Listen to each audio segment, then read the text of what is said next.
Bienvenidos a esta clase llamada Vértigo, Evaluación y Manejo de las Etiologías Más Frecuentes. Agradecer, ¿no es cierto?, por la invitación realizada por la Sociedad Médica de Santiago para poder exponer respecto a este tema, que es muy relevante, y también exponerlo desde un punto de vista, ¿no es cierto?, de un generalista, ¿no es cierto?, un médico familiar. Mi nombre es Camilo Cortés Miranda y soy médico familiar mención adultos de la Universidad Católica y damos inicio, ¿no es cierto?, a esta clase. El cronograma diseñado, ¿no es cierto?, para la sesión de hoy día consta de lo siguiente. Primero, la pregunta sobre mareo y vértigo, una distinción que no siempre es tan simple, que parece una pregunta básica, pero la verdad es que es bastante compleja, como lo vamos a revisar, ¿no es cierto?, a continuación. Vamos a conversar de las etiologías más frecuentes del vértigo, vamos a hablar de una evaluación sugerida del vértigo, ¿no es cierto?, distinguiendo, ¿no es cierto?, si es central o periférico y cuándo tenemos que tener esta consideración de saber si es central o periférico. Y por último vamos a conversar sobre el tratamiento del vértigo. Para partir, un caso clínico tipo, más a modo de desafío, ¿no es cierto?, que para que profundicemos en demasiado, ¿no es cierto?, lo vamos a ir retomando durante la clase, pero tiene que ver con este caso, que es una mujer de 35 años que acude al centro de salud familiar de su comuna, en donde ustedes están trabajando, y refiere que lleva 1 hora de evolución con un cuadro de mareos. Ya ese es el motivo de consulta, eso es lo que tienen ustedes como antecedente. No tiene antecedentes de hipoacusia, no tiene antecedentes de tinnitus asociados y en la anamnesis remota rápida no hay enfermedades de base, no está usando medicamentos, ¿no es cierto?, de forma crónica, ni tampoco ha iniciado un medicamento nuevo, no tiene ninguna alergia conocida y tampoco intervenciones quirúrgicas. Entonces, la primera distinción, la primera pregunta es, esta consulta por mareo, este motivo de consulta, ¿no es cierto?, más general, es importante saber si estos mareos, vértigo, es inestabilidad. Bueno, la respuesta es que sí, porque en la práctica, si en este estudio que ustedes observan acá, que es una revisión sistemática, ¿no es cierto?, hecha en atención primaria de salud sobre las etiologías de vértigo, si uno busca estudios que más bien sean de mareos, podemos observar que cuando miramos las etiologías del mareo, entre un 3,8 y un 56%, depende del estudio, es de origen cardiovascular y entre un 5,4 y un 42% es otológico periférico. Entonces, esto es relevante porque si la consulta es por mareo, existe una proporción muy importante de pacientes que dentro de sus etiologías tengan la etiología cardiovascular. ¿Okay? En cambio, si la consulta es por vértigo, ¿ya?, que vamos a comentar ya más adelante a qué nos referimos con esto, la gran mayoría son otológicas periféricas, entre un 27 y un 92%, y existen algunas causas también centrales, que es una de las distinciones que vamos a comentar durante la clase, ¿no es cierto?, un 4,3%, y si ustedes se fijan, no hay ningún estudio que evalúe como origen de un vértigo la causa cardiovascular, ¿ya? Por lo tanto, eso también nos dice algo respecto a este síntoma en particular. En resumen, ven esta tabla, ¿no es cierto?, en donde están resumidos los datos de las tablas anteriores, en donde observan que cuando la consulta es por mareo, las causas cardiovasculares tienen un rol bien importante, ¿no es cierto?, como etiología, y cuando la consulta es por vértigo, la verdad es que la gran mayoría son periféricas versus centrales, ¿no es cierto?, que es también una de las distinciones que vamos a conversar. Ahora, existen autores, ¿no es cierto?, que ya hace mucho tiempo, ustedes ven este estudio antiguo, el año 72, ¿no es cierto?, que sugerían hacer una clasificación como en 4 subgrupos, ¿ya? O sea, una persona que consulta por mareo, tratar de definir si lo que estamos conversando es de un presíncope o síncope, de desequilibrio, de vértigo o de mareo inespecífico. Y dependiendo de eso, poder ingresar en un track de estudio, ¿no es cierto?, en una vía de estudio diferente. Sin embargo, también se ha visto, ¿no es cierto?, en estudios posteriores, que muchas veces, ¿no es cierto?, las etiologías que explican los distintos síntomas de las personas pueden variar. O sea, lo que quiero decir es que un paciente, nosotros nos puede parecer que su historia va más bien como desequilibrio y finalmente termine teniendo una etiología típicamente asociada al vértigo. ¿Ya? Por lo tanto, pese a que tenemos que tratar de hacer esta distinción a la anamnesis, la verdad es que no siempre es tan útil y por lo tanto también voy a proponerles ahí una mirada, ¿no es cierto?, un esquema de evaluación del paciente con vértigo mareo que sea un poco más amplia, ¿ya? Ahora, ¿A qué nos referimos con un presíncope? O sea, es como esta sensación, ¿no es cierto?, inminente de desplome, que puede durar de pocos segundos a minutos y puede estar acompañado de visión borrosa, fotopsia. En general, ¿no es cierto?, es importante considerar en este escenario causas cardiológicas y neurológicas, pero principalmente desde el punto de vista cardíaco, las arritmias, insuficiencias cardíacas, cardiopatías coronarias, sintomatología asociada a estos cuadros. Y básicamente la evaluación es como un síncope, ¿no es cierto? Por lo tanto, estamos en un track de estudio que es bastante distinto al vértigo, que es lo que nos ocupa en esta clase. Etiologías posibles, hipotensión ortostática, arritmias, ¿no es cierto?, cuadros vasovagales, pero como ustedes saben, y como les decía, como escapa los objetivos de esta clase, pero en la evaluación de un síncope, las causas cardiológicas y neurológicas hay que considerarlas y dependiendo de la edad de las personas también y de otros factores, uno va, ¿no es cierto?, por un track de estudio u otro. La otra categoría es desequilibrio, o sea, esta sensación de desbalance que ocurre sobre todo al caminar y que puede ser causada por cualquier alteración en el sistema del equilibrio, ¿ya? Y que a grandes rasgos y en formas muy simples tiene que ver con, ¿no es cierto?, el sistema del equilibrio se relaciona con la parte propioceptiva, visual y vestibular, ¿ya? Este escenario, por ejemplo, el escenario típico, ¿no es cierto?, de una persona mayor, con alto riesgo de caída, con desequilibrio, que vamos a hacer algunos comentarios después cuando hablemos de los test, ¿no es cierto?, de estudios, ¿no es cierto?, respecto a este tema en particular. El tercer punto es el vértigo, que es lo que nos ocupa en esta clase, que la RAE lo define como el trastorno del sentido de equilibrio caracterizado por una sensación de movimiento rotatorio del cuerpo o de los objetos que lo rodean. Y también existe, ¿no es cierto?, otra acepción más bien psicológica que tiene que ver con esta sensación de inseguridad y miedo a precipitarse desde una altura, que es un poco lo que observan ahí en la foto, ¿no es cierto?, a propósito de una película realizada a propósito de esto. Ahora, el vértigo, como les decía, es, ¿no es cierto?, desde el punto de vista de la definición médica, es este trastorno caracterizado por una sensación de movimiento rotatorio. Y los mareos inespecíficos son una categoría en donde nada de lo anterior, ¿no es cierto?, no logramos ponernos en ninguna de las casilleros anteriores y caemos acá, en donde la gran mayoría de las causas tienen que ver más bien con algunas alteraciones psiquiátricas. Sin embargo, la dificultad en caer en alguna casilla puede tener que ver con que no hicimos una buena anamnesis o también porque los pacientes no nos entregan, ¿no es cierto?, una historia que nos permita catalogarlos, ¿no es cierto?, en alguna de esas categorías anteriores. Y por lo tanto los categorizamos más bien como mareo inespecífico. Ahora, más allá, ¿no es cierto?, de cualquiera de estas categorías en las que hayamos, ¿no es cierto?, puesto a nuestro paciente, hay que mantener, ¿no es cierto?, la mente abierta, ¿no es cierto?, las posibilidades abiertas en el sentido de que muchas veces estas categorías se solapan, ¿ya? Y por lo tanto no es tan fácil, ¿no es cierto?, hacer este encasillamiento inicial. Como les decía, son categorías antiguas que se desarrollaron, se propusieron en los años 70, pero hay que tratar de mantener siempre, ¿no es cierto?, la mirada abierta, considerando que se solapan muchas veces los síntomas, no se describen bien o no logramos, ¿no es cierto?, encasillar al paciente en una categoría específica y por lo tanto las etiologías que tenemos que considerar son variables.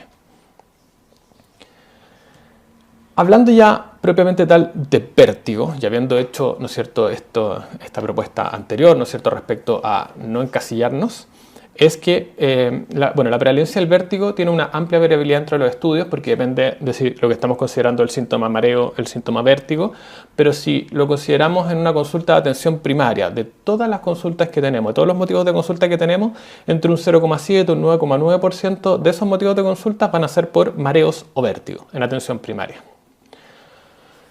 ¿Cuál es la causa del vértigo? Acá, ¿no es cierto?, está a grandes rasgos, pero la gran mayoría son periféricas, ¿ya? Ahí están los distintos estudios entre 27,3 y 92% de origen periférico, neurológico un 4,3%, psicogénico un 1% y sin diagnóstico específico también un rango bien amplio que va entre 1,4 y 72%, pero en la práctica lo que quiero que se lleven de esta diapositiva es que la gran mayoría de las causas de vértigo son periféricas y un porcentaje más pequeño, pero muy importante por las repercusiones que tiene, es lo neurológico o central. Y si vamos a hacer un zoom respecto a vértigo periférico y cuáles son las causas de vértigo periférico, observamos que la gran mayoría son por un vértigo postural paroxístico benigno, ¿no es cierto?, en las siglas ahí BPPV, la neuronitis vestibular, ¿no es cierto?, entre un 8,4 y un 40%, y ya en tercer lugar la enfermedad de Meniere. Entonces esta paciente, volviendo, ¿no es cierto?, esta paciente inicial que estábamos comentando, que llegó con un motivo de consulta de mareos, 35 años, Ella describe que este cuadro como si el mundo le da vueltas, se inició temprano, en la mañana de ese día, al levantarse de la cama presentó el episodio, ¿no es cierto?, que duró aproximadamente 5 minutos, pero fue disminuyendo rápidamente, y se gatilla sobre todo ante los movimientos de la cabeza, y se asocia a náuseas y vómitos, pero sin otros síntomas neurológicos asociados. Entonces, con este paciente, nuevamente la pregunta es cómo continuamos el estudio, cómo hacemos, ¿no es cierto?, la evaluación del paciente que consulta por vértigo y o mareos. Entonces, existe un modelo que tiene esta mnemotecnia que es ATESTA, ¿no es cierto?, que está sugerido más bien, lo propuso Edlow, ¿no es cierto?, un autor que para hacer en el servicio de urgencia, pero que me parece bien interesante. Existen varios modelos, varios acrónimos, ¿no es cierto?, que probablemente tal vez ustedes lo han escuchado, los conozcan. Existe un modelo que se llama T-Trate, que lo vamos, a propósito del algoritmo que vamos a revisar en la evaluación, también lo vamos a mirar. Pero básicamente este modelo me parece interesante porque la primera pregunta que realiza es si hay síntomas asociados, ¿no es cierto? O sea, si esto es aislado o asociado a otros síntomas. Y acá hay que explorar dirigidamente las 5D, ¿no es cierto?, típicas, ¿no es cierto?, de diplopia, disfagia, dismetría, disartria, ¿no es cierto?, o mareo vértigo, la presencia o no de trauma, la presencia o no de signos focales, la presencia o no de síntomas cardiovasculares. O sea, hacer una evaluación muy específica respecto a todo lo que está asociado a el vértigo o el mareo. La segunda gran pregunta, más que si el vértigo es subjetivo, ¿no es cierto?, más que ese tipo de preguntas, tiene que ver con el tiempo de evolución, cuánto dura el vértigo y cuáles son los gatillantes. Ya es una pregunta bien importante que son las dos T, ¿no es cierto?, timing and triggers. Después ES, ¿no es cierto?, el examen físico. O sea, dependiendo de cómo hayamos respondido a lo anterior, es cómo vamos a realizar también nuestro examen físico y qué signos vamos a buscar. Vamos a hablar en esta presentación de Dix-Hallpike, vamos a hablar de McClure, vamos a hablar de el protocolo HINT. Y por último, ¿no es cierto?, test adicionales que en la gran mayoría de las veces, ¿no es cierto?, es más bien de resorte de la especialidad. Muchas veces tiene que ver también con la disponibilidad de estos exámenes. Son exámenes que yo diría que en los últimos años ha cambiado bastante la disponibilidad que tienen los distintos laboratorios. Están cada vez más disponibles, pero tampoco es tan fácil, ¿no es cierto?, que los pacientes se los puedan realizar. Si estamos en un contexto de un CESFAM de atención primaria, esos test, ¿no es cierto?, no vamos a poder acceder, pero quiero comentarlo y dejarles esbozadas algunas pistas respecto a estas evaluaciones adicionales. Entonces, volviendo a nuestra paciente y preguntando por síntomas asociados, nos dice que no ha habido paresia, parestesia, no hay ninguna de las 5D, ¿no es cierto?, que comentamos, excepto el vértigo, ¿no es cierto?, sin antecedentes de trauma ni cefalea asociada. Respecto a la temporalidad y gatillantes, como ya conversamos, esto partirse una hora, ¿no es cierto?, son episodios relativamente cortos, de breve duración, ¿no es cierto?, y gatillados por cambios de posición de la cabeza. Entonces, en la práctica, si nos situamos en este algoritmo, y ya sabemos que esta paciente tiene mareos o vértigo, nos preguntamos si esto es episódico continuo. En esta paciente claramente es un cuadro de vértigo episódico. Y la siguiente pregunta a hacernos es si es gatillado o espontáneo. Si es gatillado, nos vamos, ¿no es cierto?, por esa línea, ¿no es cierto?, que ustedes están observando acá al lado izquierdo, en donde básicamente lo que tenemos que hacer es la maniobra de Dix-Hallpike. Y yo agregué ahí una segunda maniobra que es McClure, que la vamos a revisar a continuación, o roll test, ¿no es cierto?, que nos permite evaluar si es que están positivas estas maniobras, la presencia de un vértigo postural paroxístico benigno, y si están negativas, plantearnos la posibilidad de que esto sea una hipotensión ortostática, por ejemplo, y hay hacer una evaluación respecto a eso. ¿Cuáles son estas maniobras? La maniobra de Dix-Hallpike, ¿no es cierto?, en el vértigo episódico gatillado, en el track que estábamos comentando en la diapositiva anterior, tiene que ver con realizar las siguientes maniobras. De todas maneras, igual les dejé abajo, ¿no es cierto?, ahí está en la diapositiva sugerido cómo hacer la maniobra. Hay un video y hay otro video que está también una maniobra, ¿no es cierto?, que resulta positiva. ¿Ya? Por lo tanto, me parece importante que eso lo puedan ustedes revisar porque más que explicarlo, ¿no es cierto?, oralmente no es tan fácil, ¿no es cierto?, es mejor verlo y también observar cómo es, ¿no es cierto?, o sea, aquí consideramos una respuesta positiva. Pero la maniobra de Dix-Hallpike básicamente es que el paciente sentado en la camilla, uno gira la cabeza, ¿no es cierto?, en dirección lateral en 45 grados y después el paciente se le acuesta con la cabeza colgando de la camilla entre 20 a 30 grados, ¿no es cierto? O sea, tiene la cabeza en una posición en 45 grados hacia lateral, pero también cuando se acuesta, su cabeza cuelga 20 a 30 grados, ¿no es cierto?, en el borde de la camilla, como se observa en la imagen. Y lo que ustedes observan es que aparece vértigo y si aparece nistagmo, ¿ok? ¿Y cómo es el nistagmo? Entonces, en la práctica, lo que debiera ocurrir, ¿no es cierto?, si esta maniobra es positiva, es que aparezca, ¿no es cierto?, un nistagmo que, dependiendo del canal semicircular que esté afectado, puede ser de distintas características, ¿ya? Muchas veces rotacional o, ¿no es cierto?, un nistagmo que es horizontal, ¿ya? Hay que chequear también cuánto se demora en aparecer, la latencia del nistagmo, cuánto dura, tanto el nistagmo como los síntomas, y si tiene fatiga o no. El test de McClure o Roll Test en esta foto no se observa tan claramente y nuevamente les dejé un video sugerido ahí, ¿no es cierto?, en la diapositiva, pero básicamente nos permite identificar, ¿no es cierto?, la canalolitesis del canal semicircular lateral u horizontal, ¿ya? Y la idea es que la persona tenga, ¿no es cierto?, el paciente esté en decúbito supino, pero con una inclinación de 30 grados, ¿no es cierto?, esté como semisentado en 30 grados, y se hacen movimientos rotatorios, ¿no es cierto?, de la cabeza hacia un lado, hacia el otro, y se observa si aparece nistagmo. Ya en general, cuando hay un compromiso del canal semicircular lateral horizontal, lo que vamos a ver es un nistagmo rotatorio, ¿no es cierto?, y eso es lo que tenemos que ir a buscar. Ya geotrópico o apogeotrópico son los tipos de nistagmo que podemos observar, pero básicamente en este caso, si es que esta maniobra es tan positiva, o sea, vamos a hacer el diagnóstico de un vértigo postural paroxístico benigno y vamos a tener una cierta, ¿no es cierto?, un cierto manejo bien específico.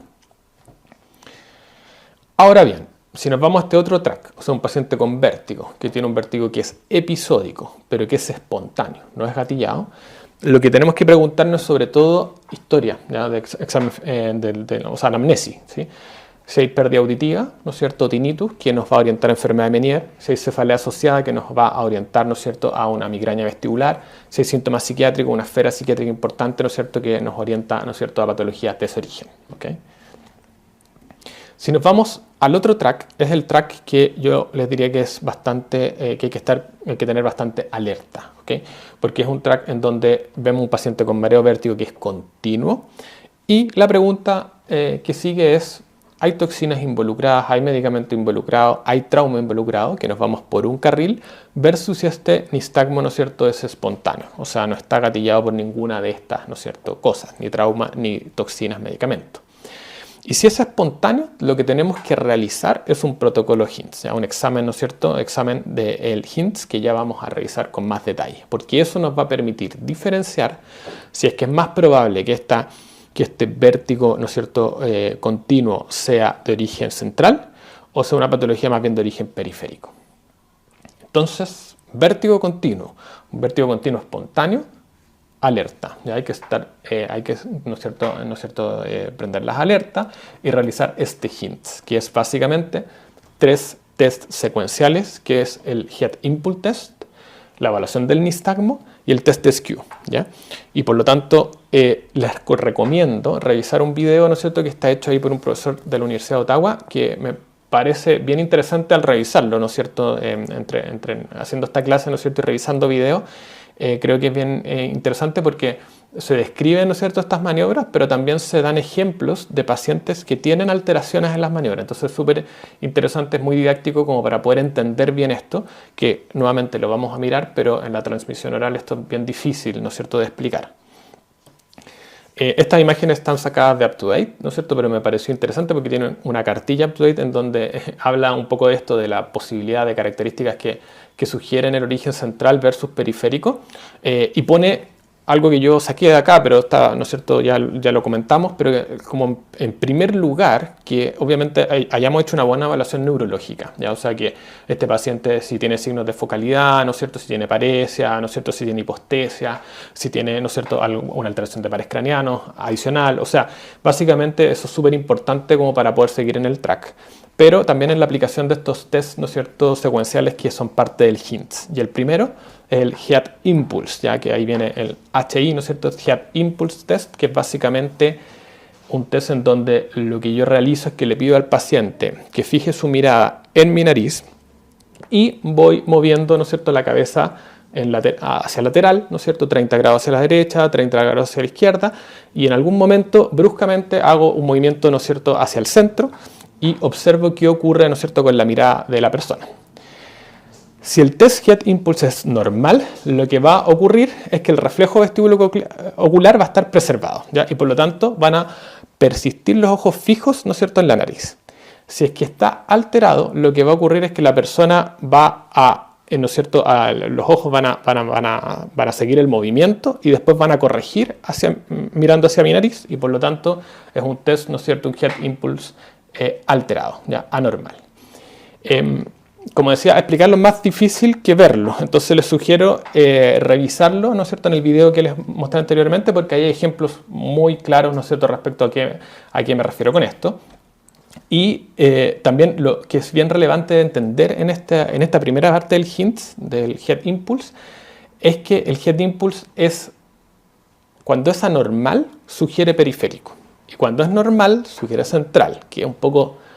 tal vez pueda inducir a cierta confusión, ¿ya? Pero eso es súper importante considerarlo.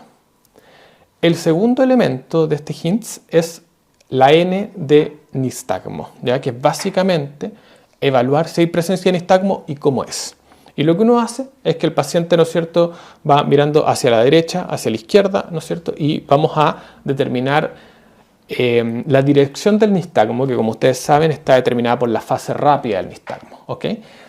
Y lo que debiera ocurrir es que si esto es periférico, si sugiere ¿no es cierto?, un origen periférico, la dirección del nistagmo sea siempre la misma. O sea, ya sea que mire hacia la derecha la persona o esté mirando hacia la izquierda, la dirección del nistagmo debiera ser siempre la misma. O sea, por ejemplo, siempre hacia la izquierda. Mira hacia la derecha y la fase rápida hacia la izquierda. Mira hacia la izquierda y la fase rápida hacia la izquierda. Si es que esto es de origen central, lo que va a ocurrir es lo que se llama el nistagmo de dirección cambiante multidireccional, ¿ya? Entonces lo que pasa es que la persona mira hacia la derecha y tiene una fase rápida hacia la derecha, ¿ya? Mira hacia la izquierda y tiene una fase rápida hacia la izquierda, ¿ya? Por lo tanto, eso es un nistagmo, ¿no es cierto?, de dirección cambiante multidireccional, que es sugerente de una patología central, al igual que el nistagmo, ¿no es cierto?, vertical. El último test, ¿no es cierto?, que está dentro del primer video, aquí se lo puse también como otra referencia, pero es parte de la misma serie de videos, que se llama el test SQ, ¿no es cierto?, que es la última parte de la mnemotecnia del HINTS. Es básicamente un test en donde también se le pide a la persona que mire, ¿no es cierto?, nuestra nariz, se tapa un ojo y se va tapando alternadamente uno y otro ojo, ¿ya? Y lo que tiende a ocurrir en un paciente que tiene alguna alteración que sospechamos que es de origen central, es que cuando yo destapo uno de los ojos, se produce una corrección, ¿no es cierto?, en dirección vertical o diagonal, ¿ya? Nuevamente, vean el video porque ahí queda bastante claro, ¿no es cierto? Hay un test SQ, ¿no es cierto?, alterado, que, como decía, es sugerente de patología central y que es mucho más claro, ¿no es cierto?, que explicárselos, pero básicamente esa es la lógica de este último componente del HINTS. ¿Por qué es importante el HINTS? Les muestro este estudio, que es una revisión sistemática, bueno, los resultados, ¿no es cierto?, de una revisión sistemática del año 2023 de la Cochrane, en donde se estableció cuál era la sensibilidad y especificidad de este protocolo, estos test secuenciales, para determinar si el cuadro de vértigo es de origen central o periférico en el contexto de un síndrome vestibular agudo, o sea, en un vértigo continuo espontáneo, ¿ya? Y la sensibilidad del 94% y la especificidad del 72,9%. ¿Qué es importante en esto? Que finalmente lo que nos interesa es que la sensibilidad de este test sea muy alta, porque nos permite descartar, o sea, el LR negativo, que es el resultado que está abajo, ¿no es cierto?, básicamente un LR negativo muy poderoso para descartar, o sea, para movernos, sacarnos de la probabilidad de que esto sea de origen central, que es una de las grandes preocupaciones, ya porque si un vértigo de origen central, evidentemente las repercusiones respecto a que sea de origen periférico son muy distintas, ¿ya? Está pasando un accidente cerebrovascular versus, ¿no es cierto?, una neuronitis vestibular, pese a que la neuronitis produce mucha sintomatología, desde el punto de vista de las consecuencias y las repercusiones es muy diferente, ¿ya? Y por lo tanto, lo que buscamos de un test, ¿no es cierto?, es que nos permita descartar principalmente, ¿ya? Y eso es algo que se puede hacer. ¿Cuáles son las limitaciones? Que este test no es tan fácil de hacer, tal como yo se lo expliqué, ¿no es cierto? Ustedes tienen que verlo igual y idealmente entrenarse, ¿no es cierto?, en la realización de esto. Y esta revisión sistemática además La gran mayoría de los estudios están realizados en servicios de urgencia y por profesionales bastante especializados, o sea, neurooftalmólogos, ¿no es cierto? O sea, en el ámbito muy expertos en este ámbito y por lo tanto con una aplicación de un test que uno tiene una alta confianza, ¿no es cierto?, de que esté bien realizado. ¿Ya? Por lo tanto, estos valores, sensibilidad y especificidad tienen que ver con eso también. Sin embargo, yo creo que es una herramienta que es muy importante de aprender y de considerar. Y obviamente siempre, ¿no es cierto?, como todo en medicina, ¿no es cierto?, uno no puede quedarse solo con el hint para poder tomar una decisión. Depende de todos los elementos que vimos anteriormente, la presencia o no de otros síntomas o signos neurológicos al examen físico, de quién es el paciente, es un paciente hipertenso, diabético, ¿no es cierto?, qué edad tiene. O sea, hay una serie de otros factores que uno debiera considerar como para poder tomar una decisión en el conjunto. ¿Ya? O sea, este es un elemento más dentro de muchos para poder tomar una decisión respecto a si es que este vértigo pareciera más bien de origen central o periférico. Entonces, volviendo, ¿no es cierto?, a nuestra paciente y siguiendo este algoritmo, esta mnemotecnia de Atesta, ¿no es cierto?, en el ES, que es el examen físico, ¿no es cierto?, vemos que no hay signos neurológicos evidentes. Efectuamos, dado que estamos en el track de un vértigo, ¿no es cierto?, episódico gatillado, el Dix-Hallpik y nos da un Dix-Hallpik positivo. ¿Ya? Por lo tanto, una persona que tiene un diagnóstico de un vértigo postural paroxístico benigno.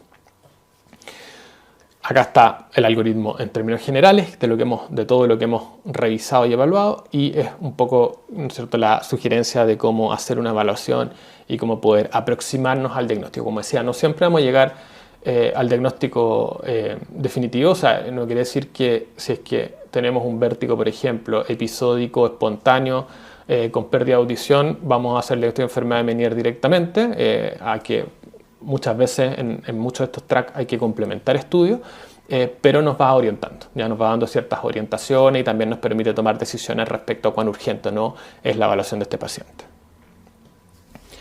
Respecto a test diagnósticos, no es objetivo, ¿no es cierto?, de esta clase, no me quise extender demasiado en el tema de los test diagnósticos porque como les decía, primero, en atención primaria no están disponibles, ya por lo tanto, o tienen un acceso bastante restringido. Y hay muchos de estos test también, ¿no es cierto?, que se han ido desarrollando y se han ido implementando en los laboratorios en Chile, pero de forma bien gradual, ¿ya? Entonces no están en todos los laboratorios, ¿no es cierto?, y gradualmente cada vez están más disponibles, pero no son test de alta disponibilidad la gran mayoría de ellos, ¿ya? Tenemos ahí, por ejemplo, la audiometría y el octavo par, que nos permite evaluar, ¿no es cierto?, la audiometría, la parte de la audición, y que es muy importante, por ejemplo, cuando queremos hacer la diferencia en una enfermedad de Meniere, en un schwannoma, tienen ciertos patrones, ¿no es cierto?, las audiometrías específicos que orientan hacia uno u otro diagnóstico. El diagnóstico, ¿no es cierto?, o sea, el test, ¿no es cierto?, el octavo par, que también nos permite hacer algunas distinciones, aunque en general, claro, un test que no nos da diagnóstico, pero sí nos da información adicional como para poder orientarnos en una u otra dirección. Existen otros tests que solamente se los menciono, pero el Video Head Input Test, ¿no es cierto?, los potenciales miogénicos evocados vestibulares, el VEM, por si ven esta sigla, la videonistagmografía. Existe un test también que se llama posturografía, donde la persona se para sobre una plataforma y tiene unos lentes de realidad virtual y se van haciendo distintas, ¿no es cierto?, maniobras que permiten ir aislando los sistemas involucrados en el equilibrio. Y a propósito del desequilibrio que les comenté al inicio, es un test interesante porque nos permite saber cuál es el componente que está afectado cuando eso no nos queda claro. Y bueno, la resonancia nuclear magnética, ¿no es cierto?, cuando estamos sospechando una patología de origen central, ya sea un accidente cerebrovascular, ¿no es cierto?, o esclerosis múltiple, que también es un diagnóstico sobre todo en personas que tenemos un origen central y son personas jóvenes. Es uno de los diagnósticos diferenciales a considerar. Este esquema me pareció bien interesante, ¿no es cierto?, está en un artículo de la revista Otorrino chilena y me pareció interesante como para tener una mirada general de lo mismo que comentaba anteriormente. O sea, cuando hablamos de equilibrio en general, tenemos tres grandes factores que influyen, ¿no es cierto?, la parte visual, propioceptiva y vestibular, ya, a grandes rasgos. Hoy día cada vez más complejo este modelo, pero a grandes rasgos son esos los tres elementos.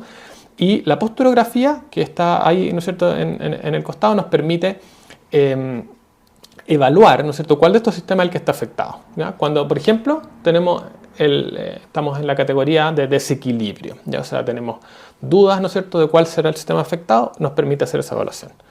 Cuando la verdad es que estamos no sé, en el contexto de un vértigo, por ejemplo, pensamos que probablemente esto es de origen vestibular, depende de lo que queramos evaluar el test que elegimos, ¿sí? Si queremos evaluar la función, por ejemplo, angular de los canales semicirculares, dependiendo del canal semicircular que queramos evaluar, tenemos pruebas diferentes y ahí también nos ayuda harto el video Head Impulse Test. Y si queremos evaluar la función otolítica del complejo utrículo-sacular, dependiendo de si queremos ver utrículo o sáculo, vamos a tener ahí los FEMP, ¿no es cierto? Los potenciales evocados miogénicos vesticulares, ya sean oculares o cervicales, dependiendo de lo que queramos evaluar. Pero esto nos da como una mirada más general respecto a estos test diagnósticos, ¿no es cierto?, que se pueden realizar. Por último, vamos a abordar, ¿no es cierto?, brevemente algunas generalidades respecto al manejo del vértigo, aunque es bastante diferente dependiendo de las etiologías. Si uno pudiera hacer algo muy global, ¿no es cierto?, del manejo agudo, los fármacos que suprimen, ¿no es cierto?, el sistema vestibular está, ¿no es cierto?, en la categoría de los antihistamínicos, donde está la betistina, que es un medicamento que está estudiado que tiene un efecto, ¿no es cierto?, de aliviar los síntomas de vértigo, y aquí ustedes están viendo este estudio que está hecho en pacientes ambulatorios, ¿no es cierto? Esto es una revisión sistemática de la Cochrane, ¿no es cierto?, en pacientes ambulatorios que tienen síntomas de vértigo y que se les da betistina versus placebo, y se observa que la proporción de pacientes que mejoran en un juicio subjetivo, ¿no es cierto?, respecto al vértigo es mayor en el grupo que usa betistina, con un riesgo relativo de 1.3, ya que va entre 1.05 y 1.60. Con efectos adversos que la verdad es que son bastante similares en ambos grupos.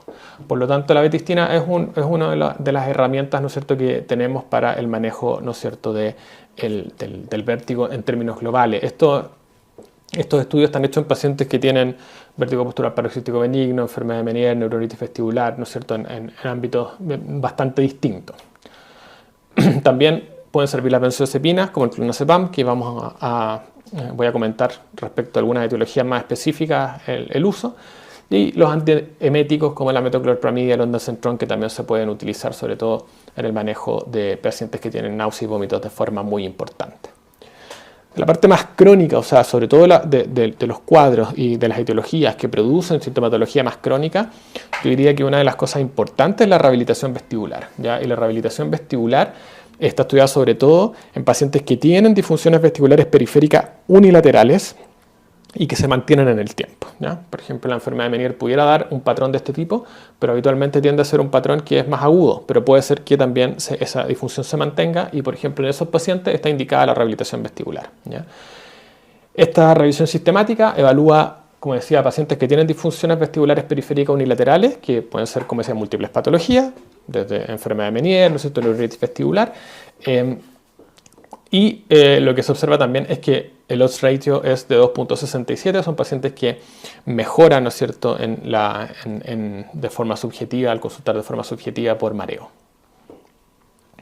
Ahora, en etiologías específicas, yo les diría que la gran herramienta y lo que uno debiera conocer bastante bien es, ¿no es cierto?, el manejo de lo que es el vértigo postural paroxístico benigno, que, como ya comentamos anteriormente, la gran mayoría de las veces es, ¿no es cierto?, por una alteración en el canal semicircular posterior, y las maniobras de Epley ahí son nuestro gran caballito de batalla, ¿ya? Si ustedes observan ahí, tenemos nuevamente una revisión sistemática de la Cochrane, en donde el odds ratio es de 4.4, ¿no es cierto?, en pacientes que son sometidos a, ¿no es cierto?, a las maniobras de Epley. Son maniobras súper efectivas, ¿ya? Por lo tanto, en general, lo que uno indica es eso, ¿ya? Ninguna otra cosa más, por lo tanto es bien importante. Pero cuando hay compromiso de otros canales semicirculares, ¿no es cierto?, anteriores u horizontal, las maniobras son distintas, ¿ya? Así que ahí también es importante hacer esa diferencia. Insisto, la gran mayoría son, ¿no es cierto?, del canal semicircular posterior, así que las maniobras de Epley son como nuestro gran aliado terapéutico en este sentido. En la neuronitis vestibular depende. Es bien controversial el tema del manejo.